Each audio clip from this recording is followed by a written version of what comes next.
आऊज़ुबिल्लाहि मिनश्शैतानिर्रजीम बिस्मिल्लाहिर्रहमानिर्रहीम अल्हम्दुलिल्लाहि रब्बिल आलमीन व सल्लल्लाहु अला मुहम्मदिन व अला आलिहि तय्यबीन व ताहिरीन अल मासूमीन व लानतुल्लाहि अला अदाइहिम अजमाइन अल्लाहुम्मा सल्लि अला मुहम्मदिन व आलि मुहम्मद वज्जिल फ़रजहुम। मोहतरम नाज़रीन व सामीन, अस्सलामु अलैकुम। आज की नई वीडियो और नए सिलसिले के साथ हाज़िर खिदमत हैं। रमज़ानुल मुबारक में हमारी कोशिश है कि बेहतर से बेहतर तौर पे तालीमात कुरान व अहले बैत अलैहिस्सलाम के ऊपर मुबनी दरूस और सिलसिले आपकी खिदमत में पेश किए जाएँ। और इस ज़िमन आपसे एक ही दरख्वास्त है, हमें कभी इस चीज़ की फ़िक्र नहीं रही कि इन दरसों को, इन दरूस को, इन सिलसिलों को कितने व्यूज़ मिलते हैं, कम मिलते हैं, ज़्यादा मिलते हैं। जब तक हमने इंशाअल्लाह ये नीयत, इरादा और अपने अल्लाह से वादा किया हुआ है कि एक बंदा या बंदी भी मुस्तफ़ीद इनसे होता रहेगा, इन सिलसिलों से या इन दरूस से, ये चैनल चलता रहेगा, ये दरूस अपलोड होते रहेंगे, ये सिलसिले इंशाअल्लाह चलते रहेंगे, चाहे वो एक बंदा ही क्यों ना हो पूरी कायनात में।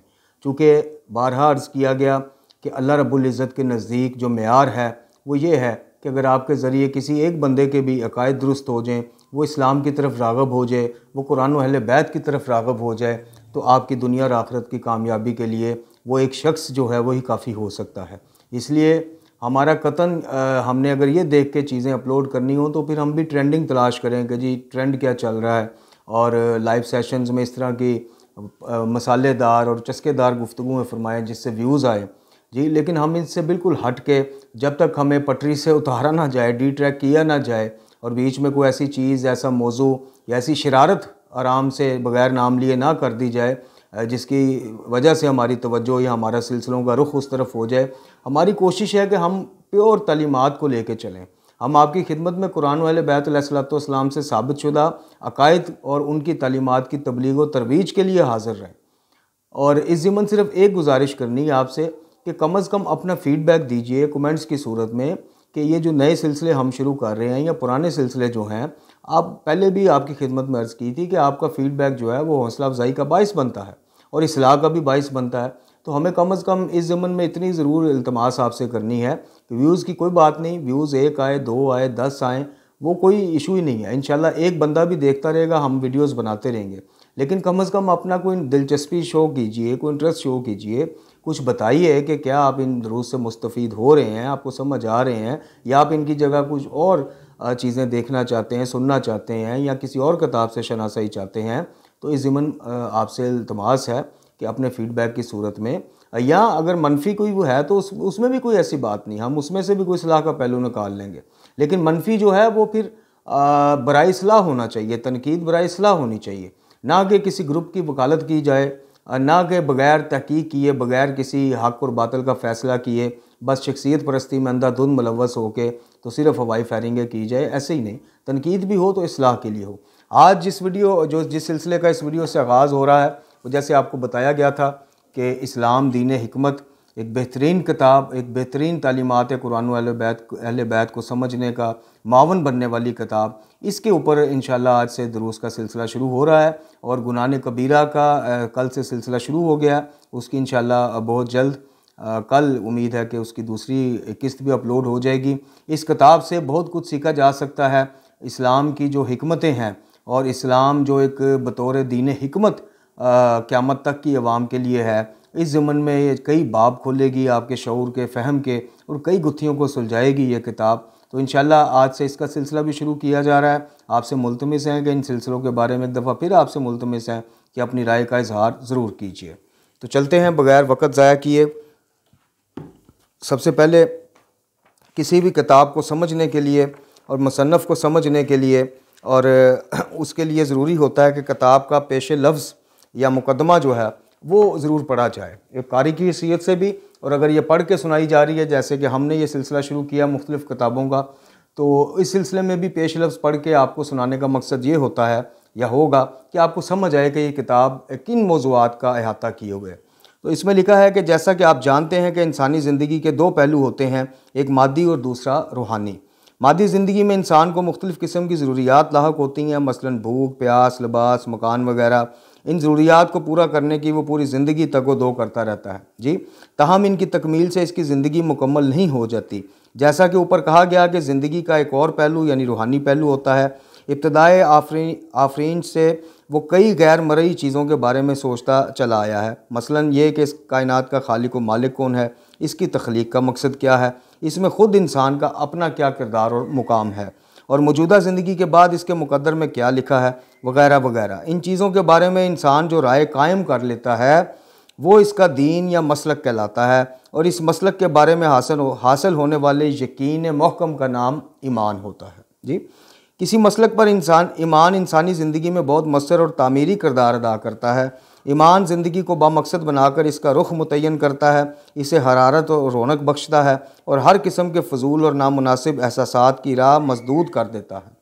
इसलिए लाजम है कि इतनी अहम और तमीरी किरदार के हामिल मसलक का इंतखाब वाज़िया और यकीन से भरपूर इल्म और बसीरत की रोशनी में किया जाए, क्योंकि सतही और सरसरी अंदाज में इसका इंतखाब ज़िंदगी को एक मजबूत बुनियाद फराम नहीं कर सकता। लाजमी तौर पर इस इंतखाब की बुनियाद पर इस बात पर होती है कि आदमी इंसान और कायनात के बारे में क्या नज़रिया रखता है, और वो कायनात और इसमें इंसान के मुकाम को किस नुक्ता नज़र से देखता है।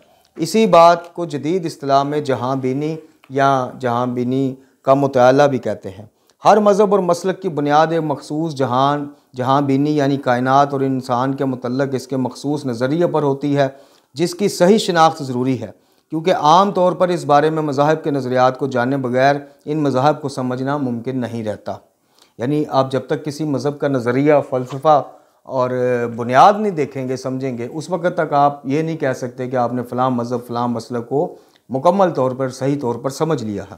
इस्लाम भी कायनात और इंसान के मुतल्लिक़ एक ख़ास नज़रिया रखता है, जिसे वाज़िया तौर पर समझ लेना ज़रूरी है। इस नज़रिए का इन्हिसार मुंदरजा ज़ैल बुनियादी मसाइल पर है। कायनात खारजी हक़ाइक़ का मजमूआ है जो इंसान के लिए किसी हद तक काबिल फ़हम है, लिहाजा किसी मसलक की शिनाख्त के मरहले में हकीकत पसंदी से काम लेना चाहिए, और इस पर अमल के मरहले में कोई मकसद पेश नज़र होना चाहिए, और दोनों मराहिल में सही सोच विचार करनी चाहिए। ये कायनात जिसे हम देखते हैं कि इससे सही वाक़फ़ियत इस परवरदिगार की पहचान पर मौकूफ़ है, जो वजूद का सरचश्मा तो है लेकिन निगाहों से पोशीदा है। वही सरचश्मा वजूद कायनात का खालिक भी है और मुदब्बर भी, और सताइश, परस्तिश, इबादत, इताअत सिर्फ़ इसी रब्बुल आलमीन का हक़ है, किसी और का हक़ नहीं है, जो कायनातों का और जिन्नो उन्स का और हर किस्म की मखलूक़ात का तन्हा और यकता खालिक है। इंसान अपनी ज़ात और अपने माहौल की तामीर में नहायत मौसर किरदार अदा कर सकता है। इस किरदार की अदायगी में इल्म का बड़ा अमल दखल है, जिसके हसूल के लिए इसे वसी और गूनागू ज़राए और वसाइल मैसर हैं। इन ज़राए का एक बुनियादी हिस्सा मुशाहिदात और तजर्बात का तज्ज़िया करके इससे हासिल करदा नताइज पर मुश्तमिल है, और दूसरा बुनियादी हिस्सा वही है जिससे मुराद इल्म का वो उबलता हुआ चश्मा है जो बराह रास्त अंबिया की दस्तरस में है, और इनके ज़रिए ही हम तक पहुँचता है, और इनके वसीला से ही हम तक पहुँचता है। इसी तरह मुसन्नफ़ ने, इस किताब के दो मुसन्नफ़ हैं जी, ये दो दिमागों की तहकीकात का निचोड़ है। एक शहीद आयतुल्लाह डॉक्टर मोहम्मद हुसैनी बहिश्ती साहब हैं आलल्लाह मुकामहू, और एक शहीद डॉक्टर मोहम्मद जवाद बाहुनर आलल्लाह मुकामहू है। इन दोनों की तस्वीर भी इस किताब में दी गई हैं। हम चाहेंगे कि आपको इन दोनों मुसन्नफ़ की तस्वीर भी दिखाई जाए।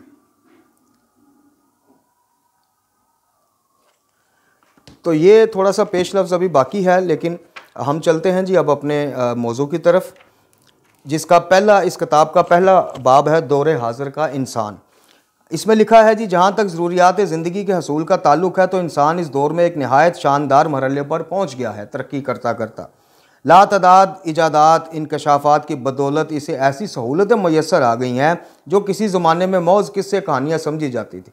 यानी आज से 300-400 साल पीछे चले जाएँ तो ये हवाई जहाज़, ये ट्रेन, ये गाड़ी, ये ख़ुद मोबाइल जी, और ये fax system, telephone system, television system, radio system, ये इस तरह की अगर बातें आज से 400-500 साल पीछे जाके अगर कोई किसी महफिल में करता या कोई पेशीन कोई करता तो लोगों ने उसको दीवाना और उसकी बातों को किससे कहानियाँ ही समझना था।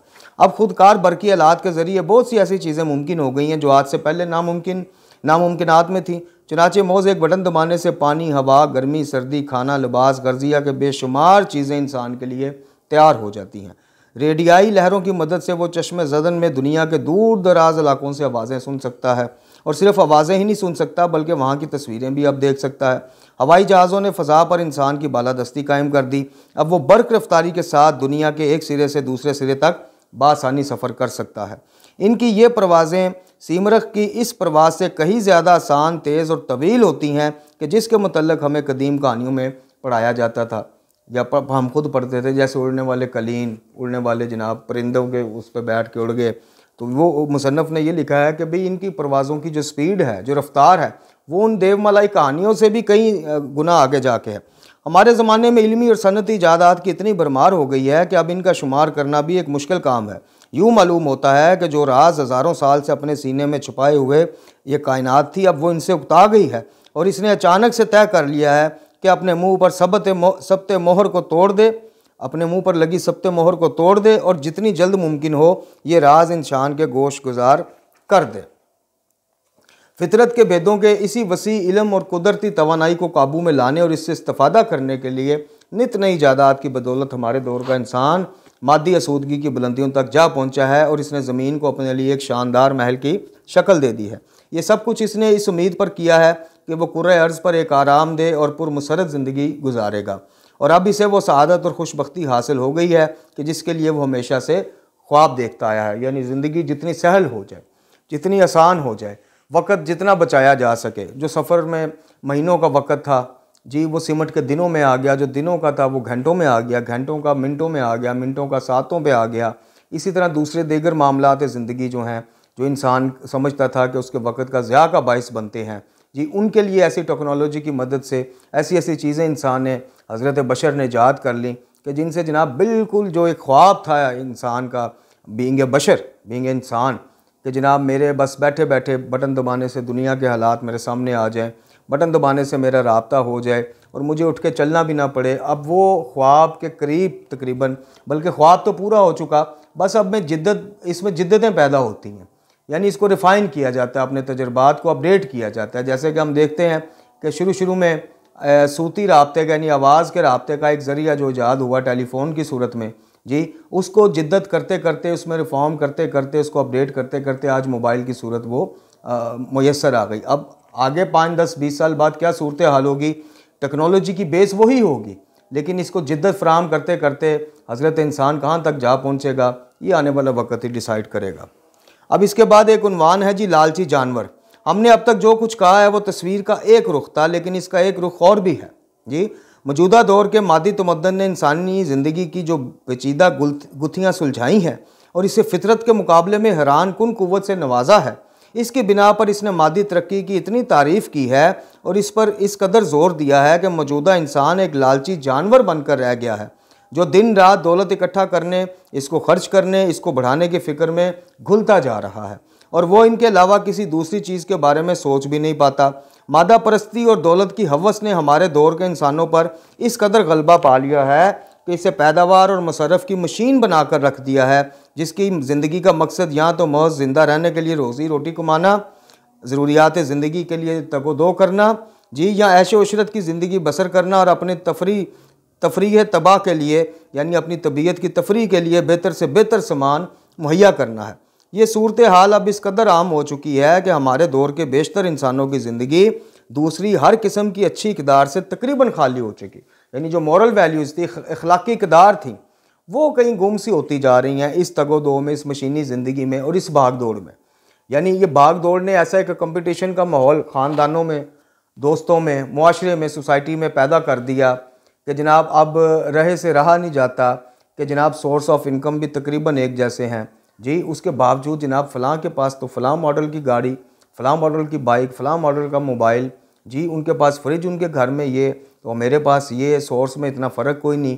फिर जनाब ख़वातीन का, यानी बीवियों का अपने मर्दों को इस मुतवज्जे करते रहना कि जनाब फ़लाँ घर में तो ये भी है तो वो भी है, उनके हस्बैंड की भी तकरीबन आप जितनी सैलरी या ज़राया आमदन है, तो फिर हम क्यों पीछे, तो वो क्यों आगे। मतलब इस तरह की चीज़ों की वजह से फिर अखलाकी जो इक़दार हैं वो कहीं गुम सी होती जा रही हैं, जिसकी तरफ मुसन्नफ़ ने इशारा किया है। इंसान जो किसी ज़माने में ये समझता था कि इसकी अज़मत इसकी ज़ादी में मुज़मिर है और इसकी हिफाजत की खातिर अपनी जान भी कुर्बान करने को तैयार था, अब वो दौलत की पैदावार और मुशर्रफ का हल्का बगोश गुलाम बनकर रह गया है और इसने अपनी ज़ादी मौजूदा दौर के इस बुत के कदमों में निसार कर दी है। यानी सहूलियात का बुत, ऐशो इशरत का बुत, कि ऐशो इशरत हो, ज़िंदगी सहल हो, जितनी सहल हो, जी बस ठीक है, उसके एवज मुझे आज़ादी भी खोनी पड़े तो कोई मसला नहीं। जूँ जूँ मादी तमद्दुन ने तरक्की की है, इंसान की ज़रूरियात भी बढ़ गई हैं और इन्हीं ज़रूरियात को पूरा करने के तौर तरीके भी बदतरीज पेचीदा होते जा रहे हैं। हत्ता कि बाज़ लोग अपनी जिस्मानी सेहत और अखलाकी खूबियाँ भी इस राह में कुर्बान कर देते हैं। यानी मादी दुनिया के पीछे और मादी दुनिया की मादी चीज़ों को हासिल करने के पीछे वो जो एक कॉन्सेप्ट था सुकून का, जी वो जो एक कॉन्सेप्ट था कि कम खा लो लेकिन पुरसकून खा लो, इज़्ज़त वाली खा लो, वो कहीं मखदूश होता जा रहा है, उसका नज़रिया मखदूश होता जा रहा है। और अखलाकी वैल्यूज़, जैसे हमने पहले अर्ज़ की कि इस दौड़ में अखलाकियात तो कहीं बहुत ही पीछे रह गई। अब तो चीज़ का हासिल होना चाहिए, चीज़ का हसूल जो है टारगेट होना चाहिए। उस हसूल के लिए जो रास्ता इंसान चुनता है उसका वो कोई मायने नहीं अब रखता। जी पहले मायने कभी रखता था, अब भी कहीं कहीं किसी हलकों में होगा जो इल्मी दीनी तरबियत से लबरेज हल्के कि जनाब एक चीज़ है बिल्कुल सामने है, उठा भी सकते हैं, लेकिन वो उठाने तक, वो चीज़ तक पहुंचने का जो रास्ता है, जो तरीका है, वो हराम है शरीयत में या अखलाकियात में भी हराम है। तो लोग रुक जाते थे, सब्र करते थे। मौजूदा ज़माने की मादा परस्त माशरे में तमाम आला अखलाकी कदरें यहाँ तो भुलाई जा चुकी हैं जी, या भुलाई जा रही हैं आहिस्ता आहिस्ता, और सब चीज़ों हत्ता के अखलाकी कदरों की अहमियत और कीमत का म्यार भी मादी फ़वाइद को करार दिया गया है। दुनिया के बेशतर मुकामात पर तालीम और तरबियत की हकीकी बुनियाद यही मादी और इक्तिसादी म्यारात हैं। यानी जो म्यारात अब कायम हो गए हैं वो यही मादी और इक्तिसादी, कौन कितने लेवल पे, वो स्टेटस को के कल्चर ने इंसान को इखलाकियात भूलने पर मजबूर कर दिया है। जी अब कंपटीशन का दौर है, जैसे मैंने अर्ज़ की, कपड़ों से लेके, गाड़ी से लेके, मोबाइल से लेके, लाइफ स्टाइल से ले, हर चीज़ में कंपटीशन है। अब आगे बढ़ने की एक दौड़ है। अच्छा जी, तरबियत और तालीमी निसाब का असली मकसद ऐसे इंसान तराशना है जो दूसरों और बाज़ औक़ात ख़ुद अपने लिए इक़्तिसादी नुक्ता नगाह से कारआमद हों। हर चीज़ इक़्तिसादी और इससे वाबस्ता मादी लज़्ज़तों के लिए एक ऐसा नारा है जो तकरीबन हर एक के ख़यालात पर हावी है, क्या आम और क्या ख़ास। जो मुमताज़ शख्सियतें कहलाते हैं इनमें अलूम व फ़नून के ख़ुसूसी माहिरीन, सियासतदान, मुसन्निफ़ीन, मुफ़क्किरीन, दानश्वर शामिल हैं। सभी इसके दाम में असीर नज़र आते हैं और नौबत यहाँ तक आ पहुँची है कि जिन लोगों का ताल्लुक़ आला रूहानी मसाइल के फ़हम व तफ़हीम से है वो भी मादी और इक़्तिसादी कशिश से महफूज ना रह सके और इन्हें भी माली और मादी सिला जिस कदर ज़्यादा दिया जाए वो तबलीग दीन और इस हवाले से लिखने पढ़ने का काम भी इस कदर तेज़ी से करते हैं। यानी वही बात आ गई कि मादा परस्ती ने को मैदान खाली छोड़ा ही नहीं। जो मुबल्लिगीन हैं, जो दीन की तबलीग जिन्होंने अपना एक ज़िंदगी का वजीफ़ा बनाया हुआ है, इस मादा परस्ती से वो भी इस कदर मुतासर हो चुके हैं, अक्सरियती तबका जी, कि अब जिस कदर जनाब वो पीछे ये पहुंचता है, रुपया सरकार पहुंचती है, या जितनी उनको वो तबलीग क्या हक़ ज़हमत के नाम पर वो उतना उनका खुशू व खुजू बढ़ता है और जितना वो फिर कम होता जाता है उतना खुशू व खुजू भी कम होता जाता है।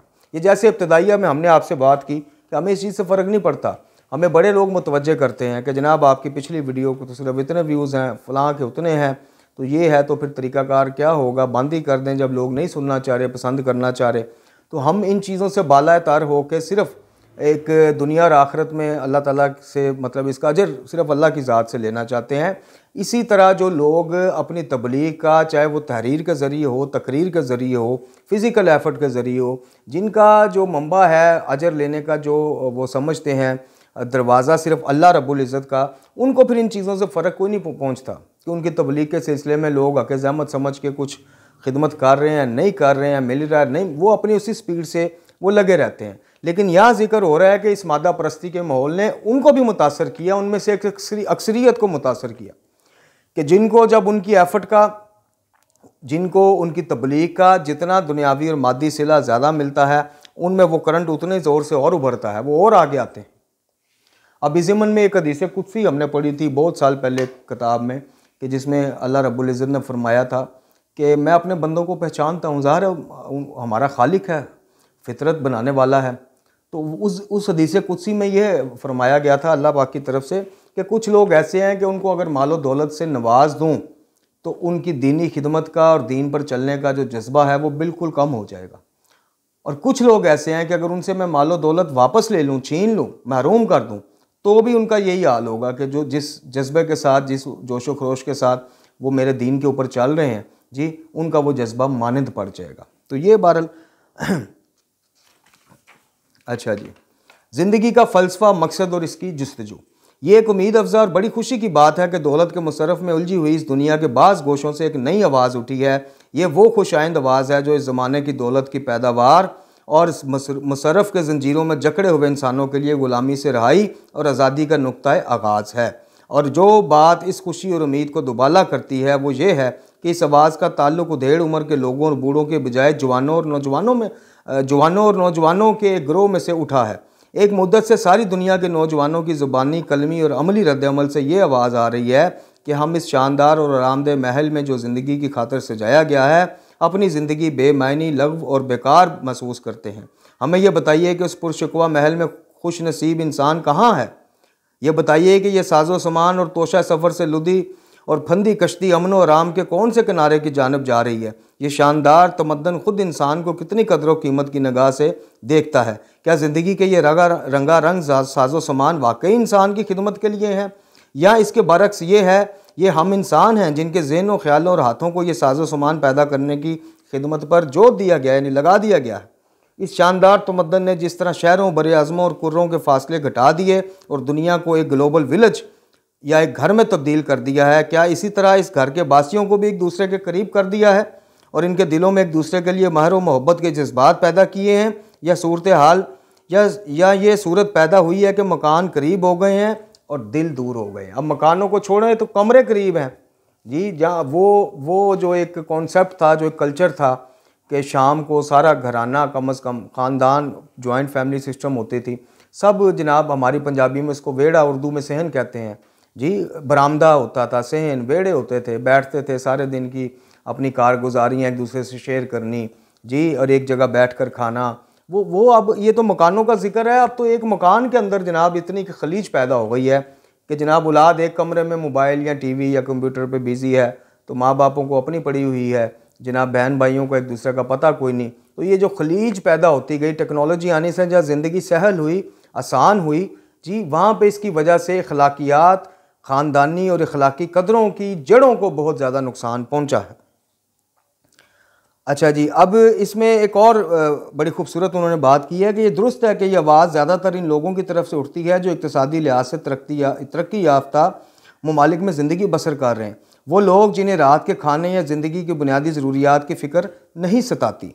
ये भी दुरुस्त है कि दुनिया के बेशतर खितों में अब भी ऐसे बहुत से इंसान बसते हैं जिन्होंने यहाँ इनके बीवी बच्चों, रिश्तेदारों, हमसायों या इन जैसे दूसरे नादार लोगों ने एक बार भी पेट भर कर खाना नहीं खाया, और जो इस बात पर मजबूर हैं कि हर चीज़ पहले ऐसी पुरअमन या खूनी जद्दोजहद के बारे में सोचें कि जिसके नतीजे में कम अज़ कम इनकी मादी और इक़्तिसादी बदहालियाँ ख़त्म हो जाएँ। ताहम मुस्तकबिल का सही अंदाज़ा लगाने से ये बात सामने आई है कि शायद इन महरूम लोगों की कोशिशें ऐसा रास्ता अख्तियार करें जिसकी वजह से इनकी ये ख्वाहिशें पूरी ना हो सकें। इसके बाद इसी के ज़िमन में थोड़ा सा वो और गुफ्तगू करते हैं। इसके बाद फरमाते हैं कि जी कुरान मजीद का नुक्ता नज़र इस हवाले से क्या है। कुरान मजीद का नुक्ता नज़र ये है कि अगर इंसान ज़िंदगी इसके शायान शान मकसद, ईमान और रूहानियत से खाली हो तो अपनी तमाम शान शौकत, जीनत व ज़ेबाई और ऐशो आराम के बावजूद एक फ़जूल और बेमानी ऐसी ज़िंदगी चीज़ गिरदानता है। कौन? कुरान। जो शख्स ऐसी ज़िंदगी का दिलदादा हो वो ज़ालिम होता है और इसकी तमाम जद्दोजहद फ़जूल और बेनतीजा होती है। कुरान मजीद में इरशाद इलाही होता है कि याद रखो, दुनियावी ज़िंदगी महज खेल तमाशा, ज़ाहरी जीनत और आराइश, एक दूसरे पर फ़ख्र जताना और ज़्यादा माल और ज़्यादा औलाद की ख्वाहिश है। ऐसी खुश्क और खाली ज़िंदगी इस बारिश की मानिंद है जो बरसती है और काफ़ी घास उगाती है, हत्ता कि काश्तकार हैरान रह जाता है, लेकिन जल्द ही ये सरसब्ज़ जंगल मुरझा जाता है और खसो खशाक में तब्दील हो जाता है। सूरह मुबारक हदीद आयत नंबर 20। एक और मुकाम पर कुरान मजीद पहले अल्लाह ताला का जिक्र करता है जो आसमानों और ज़मीन का नूर, दुनिया की रूह, इसकी हकीकत और पूरी कायनात को राह दिखाने वाला और हिदायत देने वाला और इसका हदफ है। इसके बाद वह इन आली कदर बुलंद पाया लोगों का तज़किरा करता है जिन्हें तिजारत और रिज़्क़ की तलाश अल्लाह ताला की याद और ज़िंदगी की बुनियादी मकासद से गाफिल नहीं कर देती, जिसके नतीजे में इनको अपने अमल और कोशिश का बेहतरीन सिला मिलता है। इनकी कोशिशें हमेशा बार आवर होती हैं और फजीलत और कमाल को जन्म देती हैं। इसके बाद बेमकसद अल्लाह ताला की याद से गाफिल लोगों की कोशिशों के बारे में कुरान मजीद फुरकान हमीद यूँ गोया होता है, यूँ इरशाद फरमाता है कि अल्लाह ताला से बेताल्लुक़ लोगों की कोशिशें एक चटील बयाबान में शराब की मानिंद है जिसे एक प्यासा इंसान पानी ख्याल करता है लेकिन जब आगे बढ़ता है तो कुछ भी नहीं पाता और फ़कत अल्लाह ताला को पाता है, जो इसका हिसाब किताब पूरा पूरा चुका देता है।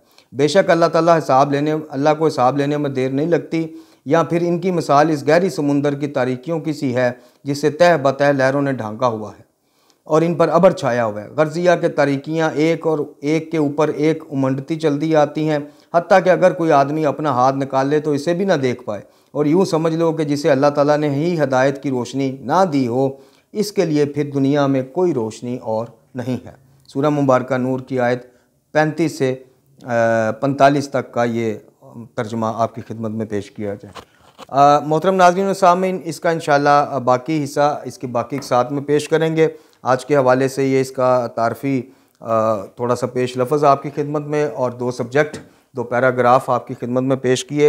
उम्मीद है कि आप इस किताब की जो इसका नाम ही इस्लाम दीन हिकमत है, इस किताब की हिकमत को भी आप समझ पाएंगे कि ये इस किताब में इस्लाम की बहुत सारी हिकमतें, अभी तो ये इब्तदाइया है, आगे आपकी ज़ातियात से लेके मुआशियात से लेके अखलाकियात समाजियात हर ज़िमन जो इस्लाम ने हमारी हिदायत की है, जो इस्लाम की हिकमतें हैं इस्लाम के अहकाम में। मतलब बाज़ दफ़ा हमारे ज़हनों में आता है कि ये यूँ क्यों है तो वो क्यों है जी। पूरी दुनिया में जनाब जो है यूरोप की मिसालें हम देते हैं कि जी वहाँ देखें मिक्स गैदरिंग्स भी होती हैं, इस्लाम को इसमें क्या मसला हो गया, नीयत साफ़ होनी चाहिए, ये अबाया क्यों है ख़वातीन के लिए और मर्दों को नज़रें नीचे, ये क्या है। इसके पीछे जो हिकमतें हैं वो समझाने के लिए इंशाअल्लाह बड़ी मावन किताब है। अल्लाह ताला से दुआ है कि हमें तालीमात कुरान वाले बैत अलैहिस्सलाम से मुतमस्सिक रखे, कुरान वाले बैत की तालीमात रूहानियाँ पढ़ने समझने और सबसे बढ़ के एक इस पर अमल करने की तौफीक अता फरमाए, खात्मा बिल ईमान फरमाए, इमाम ज़मा जल्लल्लाहु ताला फ़र्ज शरीफ के ज़हूर में तजील फरमाए। अल्लाह ताला अपने शाफ़ी व काफ़ी होने के सदक़े से, बीमार करबला की बीमारी के सदक़े से, रमज़ान करीम की मुक़द्दस आतों के सदक़े से, कलाम शिफ़ा कुरान मजीद के सदक़े से तमाम मरीज़ान जो दुनिया भर में मौजूद हैं सबको शिफ़ाए कामिला अजला अता फ़रमाए, तमाम मरूमीन की बख्शिश फरमाए, उनको अपनी जवार रहमत और कुर्ब मासूमीन अलैहिस्सलाम में जगह अनायत फरमाए। अल्लाह ताला तमाम ऐसे बच्चे बच्चियाँ जो असबाब और वसाइल की कमी की वजह से नकाह की उम्र गुजरती जा रही है और नकाह से महरूम है, अल्लाह ताला उन्हें नकाह जैसी दौलत से सरफराज फरमाए, उनके वालिदैन को असबाब और वसाइल मुहैया फरमाए। अल्लाह ताला हमें आसानियाँ दे और आसानियाँ बाँटने की तौफीक भी अता फरमाए। ला हौला वला कुव्वता इल्ला बिल्लाहिल अलीयुल अज़ीम व सल्लल्लाहु अला मुहम्मदिन व अला आलिहि तय्यबीन व ताहिरीन।